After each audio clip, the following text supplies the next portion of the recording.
Hi, I'm Chef Gail Sokol and welcome to my kitchen. Today it's all about bar cookies. We're going to be making beautiful almond biscotti, very, very tender almond biscotti. And there's really two types of biscotti. Biscotti that is hard and will break a tooth if you don't put it in some wine or some espresso or coffee before you bite into it. And then there's more tender biscotti, and that's what we're making. We're going to be making the tender type that just melts in your mouth. Not quite a shortbread, but absolutely exquisite. And before we get started, I want you to click that notification button because I want you to become a subscriber. I don't want you to miss any of my tips or videos because they're pretty good, if I do say so myself. And I love having you with me in my kitchen. It's really like having a friend baking with me. So almond biscotti, the one thing I love to do is make biscotti if I need a dessert in quantity.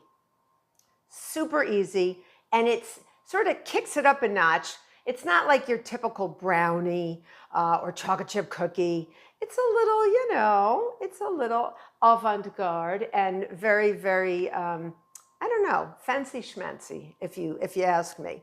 And we're going to be using slivered almonds. So again, not to the point where you're going to break your tooth on an almond or break your tooth on the hardness of the dough as it bakes. And another thing that this particular biscotti has is oil. Oil is what tenderizes. So first thing I've done is preheated my oven to 350 degrees Fahrenheit. I have two sheet pans that are 18 by 12. They're big. If you don't have big ones, don't worry about it. You just might have to make double batches, make more on the same pan. Do not parchment paper them. Do not, because I'm going to show you my trick to shape biscotti perfectly. No parchment paper, okay? So put some oil or nonstick cooking spray. I prefer some vegetable oil. And I put maybe a tablespoon or so on here, and I smoothed it all over into the corners with my hands. And I did two sheet pans that size, 18 by 12. And I'll show you my shaping technique in a moment. So in my electric mixer, I'm going to put 4 large eggs, all right, the whole egg. And I'm going to put some sugar, 1 1/4 cups of granulated sugar. And we're going to put that right in. All right. Right in there. And we're just going to get that mixed up. Boy, is that mixed up. Boy, am I mixed up. Haha. Little play on words. Okay. I like to make a joke. Okay, I'm going to put it on low for a while. I want it to go a little higher, but you're not going to be able to hear what I'm saying with the dry ingredients. So the dry ingredients, I have a huge bowl for the dry ingredients. Get a big bowl, because once we build our batter or our dough in our electric mixer, we're going to transfer it here and divide it so we can sort of, put it on our sheet pans and shape it. So first I have 4 cups of all-purpose flour. 4 cups, that's a lot of flour. And then I'm going to get a few other ingredients in here. 2 teaspoons of baking powder, because these really puff up. Half a teaspoon of salt, and I like regular salt. Don't use kosher. If you like to use kosher, you can, but I like to use table salt. And half a teaspoon of baking soda. I'm going to put that in there. And this is where I really use my whisk to get this mixed up. And then I've taken 2 oranges, like navel oranges, whatever type of oranges you like, good size oranges. And I've washed and dried them thoroughly. And I've used a zester or a box grater on the smallest holes. But I like a zester because the zester actually creates a really fine peel.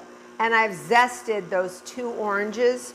And it's about maybe a tablespoon and a half. usually you don't get a huge amount of zest. Remember, you don't want to use the lighter orange part or the white part because that's really bitter, so don't use that. So I have about a tablespoon and a half, whatever those oranges give out. Now, because you can see it has a little oil in there, a little natural oil from that orange, that's what's in here now. And that's why I add my zest to my flour mixture, because I'm going to take it and actually use my fingers to break it up. I want it everywhere. I want the orange scent to actually go all over my kitchen. I want it to be throughout my beautiful biscotti. So I'm going to just literally take my hands and sort of, almost like you're sprinkling some flour onto a work surface. Make sure there's no clumps, and I can smell it. You can smell those oils going into the air and actually breaking down in the flour. And I really want to make sure that I don't have any clumps of orange zest. And very often, if you add your orange zest right into the sugar, or unless you actually mix it into the sugar, you're going to have the same clumps. They're not going to break down. So I'm breaking it down. All right, and take a moment to do that. Don't worry about it. You know, it takes, I don't know, amount of time to bake. It takes a certain amount of time to bake well. To bake well, I should say, okay? All right. So everything's blended there with the orange peel. And now I have 3 cups of those slivered almonds. I'm going to put them right in here. And no more whisking, because you're not going to be able to whisk almonds. I'm just going to blend them in. Just mix them in, because we're going to start adding those. And we're going to start hearing ba-bump, ba-bump, ba-bump, ba-bump into our electric mixer. So I have my 4 eggs and my 1 1/4 cup of sugar in here. I'm going to put it on a higher speed. And it hasn't done anything but broken the yolks. It hasn't done a lot. Here's my oil. This is my tenderizing agent. I'm going to add a tablespoon of pure vanilla extract right into it. Don't use anything but pure vanilla extract. And on low speed, I'm going to put this in. Just put it all in. You don't have to wait. You don't have to do anything. You just want to blend that up. And now it's time to add our dry ingredients into our wet ingredients. And the other thing I have, this makes a very, very sticky dough, and that's okay. I am going to take an extra 3/4 cup of flour separate from my 4 cups of flour, all-purpose, and leave it on the side, okay? Chances are I'm going to need it. Why I don't add it in all together at once is because I want to really feel the dough, and I want everything to get homogeneously blended. The stiffer the dough, the harder it's going to be to get all of the almonds in there and blended properly. So now I'm going to take my big spoon with my big bowl, and I'm going to just slowly put this in. You're going to hear ba-bump, ba-bump. Don't worry. It's starting. You can, oh yeah, we're dancing. We got dancing almonds. All right, just put that in there. You can do this by hand if you want to, but I really want to get this completely blended without all the muscle action, because it's going to take a lot of work to get everything in here. And it will be sticky. Just know that it will be sticky. But we are going to work around it. And I've really, in a way, perfected. I've been making this with my students for so many years. They love it. The parents love this recipe. And they actually have to freeze some because it makes so much. This makes at least 5 dozen cookies. So that's a little over 60. 5 dozen is 60, but depending on how you cut them. So I'm going to keep going. We're almost all in there. And right now it looks like a thick batter, but we're going to go to sticky dough.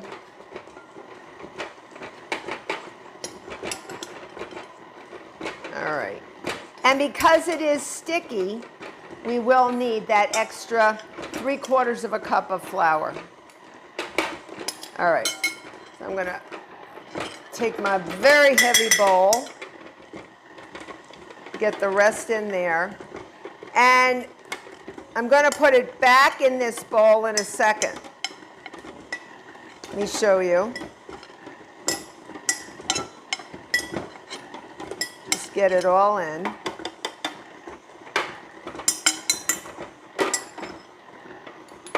All right, we'll get that mixed in when we put it back. It's just flour. All right. Okay, so now you're going to see, you can see how, now I'm going to get my, my rubber spatula just to get it off my paddle. I want to show you the consistency. All right. So you can see it's like a thick batter, but it's really a dough. Remember, dough is just the ratio of wet ingredients to dry and how they look. So it's sort of in between right now. So just get all this off. All right, as best you can. And then you can, sometimes I have to hit it to get it off. So you can see little specks of orange zest. And I'm going to use my bowl scraper. That is flexible, okay? I'm going to get all this off of here. And I'm going to put it back where my dry ingredients were. So I'm going to go all around. And you may see some dry ingredients on the bottom of the bowl. There they are. It's just the nature of an electric mixer. It just happens. So again, right now I'd call this a dough. But we want to get all our dry ingredients. You can see that. I want to get them back in there. It's just the way the electric mixer is built. I call it like a reverse navel. It's like sticks in. Well, it's sort of like an Audi, right? O-U-T-Y, I guess. I don't know. You spell Audi. Not the car. Not the car. Not the car. All right. So now I'm going to get that bowl out of the way, and I'm going to use my bowl scraper, and I'm just going to feel how that dough feels. And it's a little sticky. It's a little sticky. So I'm going to add some of my 3/4 of a cup. I usually end up adding most of it, maybe shy of a 1/3 of a cup or so. Just eyeball it. Feel the dough. You don't be afraid to get your hands in the dough without, don't get your hands in the dough because they will be very, very, very messy. See how it's drying up a little bit? We really want a stiff dough. That is our goal. But my mixer would have trouble mixing this up by hand if I did that. So just go with the flow, flip it over, and you can see it's stiffening now. Use your bowl scraper. Let it do the work. Okay? If you build a little muscle, no one's going to complain, right? Excuse me. All right. Now, I'm going to put that down. I think I'm okay. I'm just going to show you. I think I breathed in some flour. I apologize. All right. So I'm going to get that going. So I do not want to see any flour. So keep kneading it until you see no flour. Okay, and I think that's stiff enough. So I'm not going to add any more of my flour. Depends on how you measure. Some people, you're not supposed to pack, but some people do a little bit. Sometimes it happens. I always fluff up my flour in my big flour canister. I always fluff it up a little bit. And you don't want to overmix, but we have oil in here. It's a little more forgiving. The oil coats every strand of flour and actually will prevent too much gluten from forming. Although we do want it to hold together because biscotti, which means twice baked, we're going to slice them, put them in like long bars, bake them, and then slice them and then put them back in to toast them. So, all right, so I think we're pretty good and pretty stiff. All right, so now I'm going to take my bowl scraper again, and I'm going to eyeball this. I'm going to push it down and make sure, I see no more flour really. I'm going to cut this down the center. There's usually a straight portion of this. Use it as a knife, okay? And then take out some of the dough and put it on one sheet pan, and we'll put this one on the other. All right, and now we're going to shape. All right. Let's bring this big boy over here. Now, we want to cut this one in half, but you see the oil? Use the oil. Forget washing your hands. You don't have to just sort of smear it in the oil. Pretend you're in, I don't know, nursery school. That was fun, right? Nursery school. Clay. You could make a mess, paint. It was great. I loved it. And make like a cylinder, okay? Make a cylinder and cut it in half. Just make a big cylinder. It doesn't matter what it looks like at this point as long as it's a cylinder. Now you're going to face each cylinder crosswise. All right? And you're going to press it down and keep it going and sort of rotate it. It doesn't have to be perfectly round, but you're going to use the oil as lubrication, for lack of a better word, to rotate it so it doesn't stick, to prevent friction. And you're going to keep these two apart because they're going to grow a little bit. Not too much, but they're going to grow a little bit because that's what biscotti do.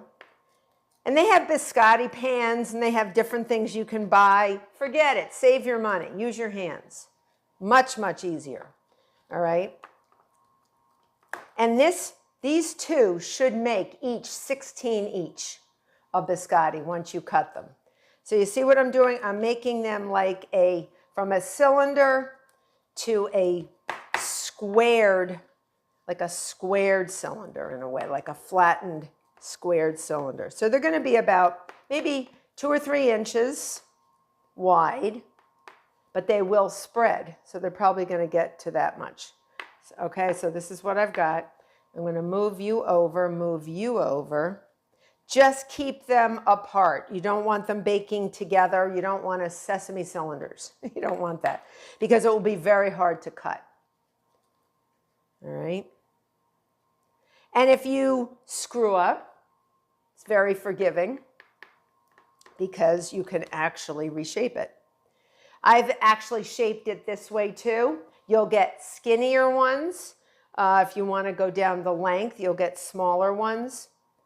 So I want to make some nice size ones for my friend with his book signing. So what I do now, I'm going to put this in the middle, on the middle rack in a 350-degree oven for 30 minutes. But midway through, so after 15 minutes, rotate it 180 degrees so you get brown on both sides because ovens are not perfect with their heating. So you want to make sure you get brown. You want it to be nice and brown when it comes out. Let it cool for about 5 to 10 minutes, and I'll bake that one off too, and I'll see you back. So it's been 30 minutes. My almond biscotti, look at them. They're beautiful. They're a little brown on the bottom, little sort of golden on the top. They're perfect, and they should feel firm to the touch. You take them out. You give them about 10-minute cool down, and then you take your offset spatula, the kinked spatula that's rounded, or you can take, this is also an offset spatula. You can do whatever you want. Sometimes I use both. Why not? I'm going to loosen each one from the bottom. So they should be warm, but they should not be hot, that you should be able to handle the pan. Okay, if it takes a few more minutes than 10 minutes, make sure it's just barely warm. I'm going to go under, really under, to loosen this log up. And then I'm going to lift it up, gently lift it up and bring it over. You're going to do one at a time. And then what I'm doing is I'm going to put them back on this same sheet pan because we have to biscotti. We have to twice bake them. So we baked them once. Now we want to bake them twice so they're a little bit toasty.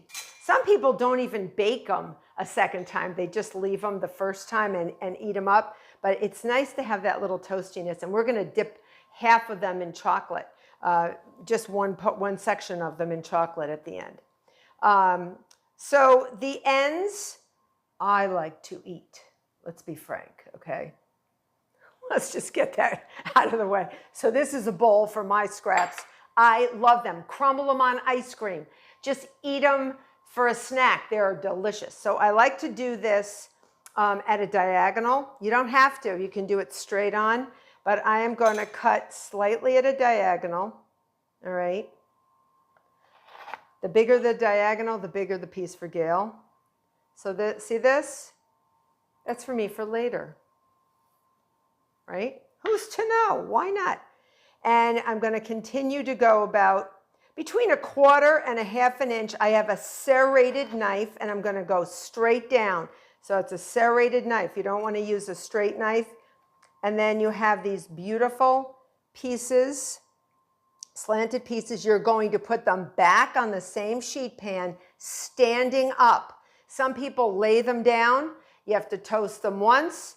Then you have to take them out and flip them and toast them again. Forget about it. I don't have time for that.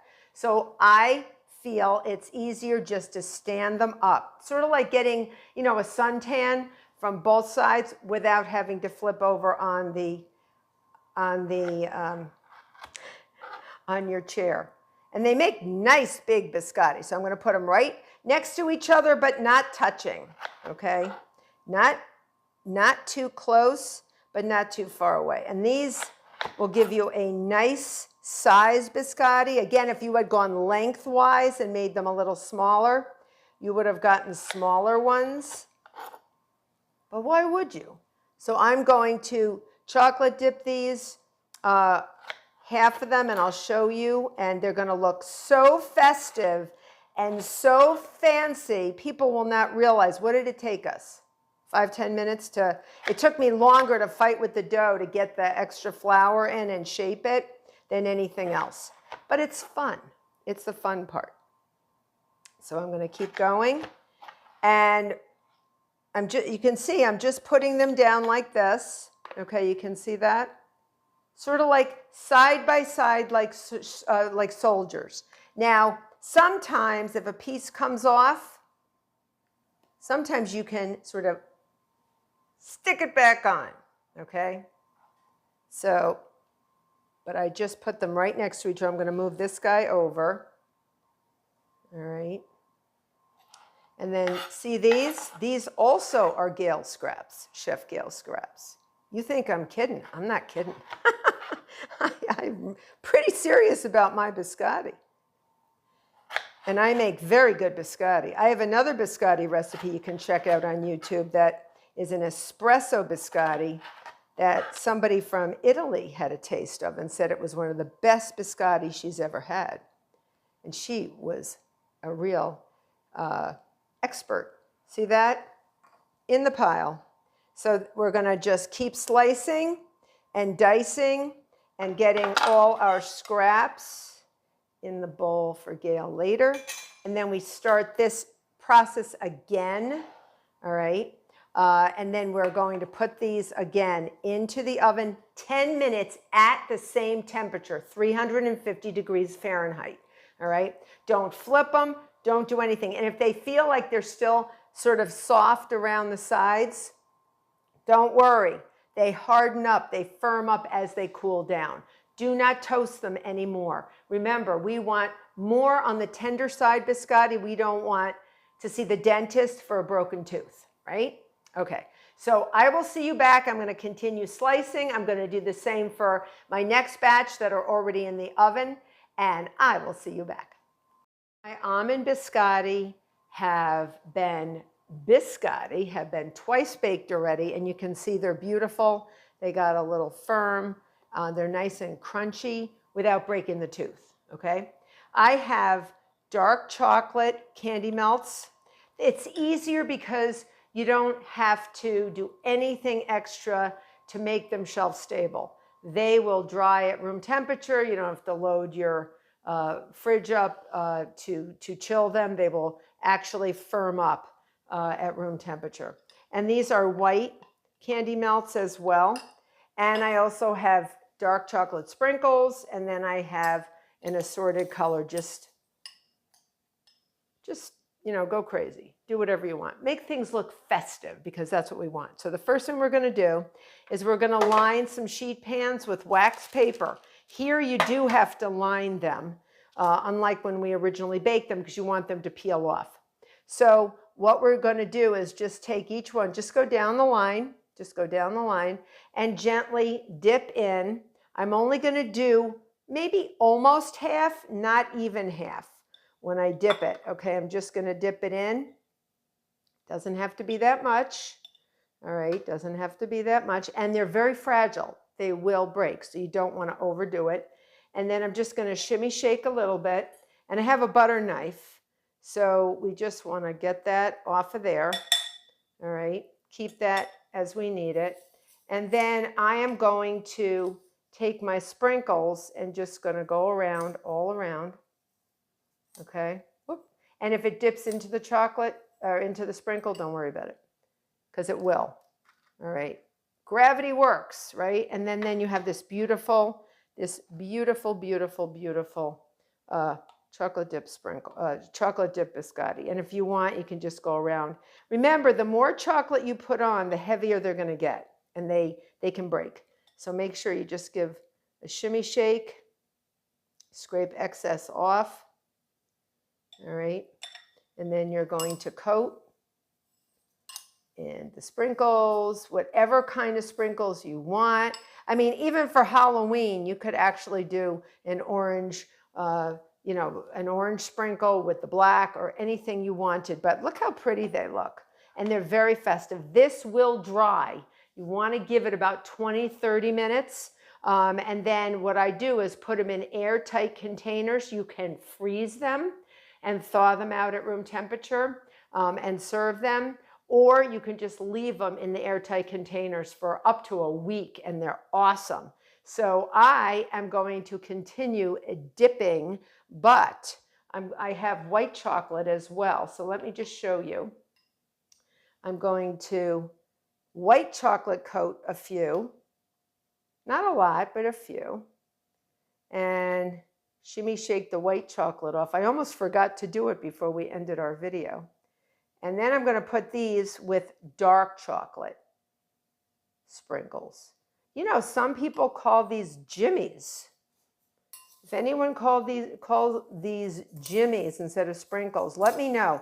I think it's depends on where you lived in the country. Some people call them one thing, some people call them the other. I always knew them as sprinkles. So when someone said, hey, you want jimmies on your ice cream? I went, who's Jimmy? I don't know who Jimmy is. So I had no idea. So continue dipping, white with dark sprinkles, white with multicolored sprinkles. Do you, and have a wonderful festival time with these beautiful almond biscotti. And I know my friend with the book signing is going to be very appreciative with all these beautiful biscotti, because it made a ton, right? And you can feed a crowd with these. So I hope you become a subscriber. I hope you make these awesome almond biscotti. Till next time.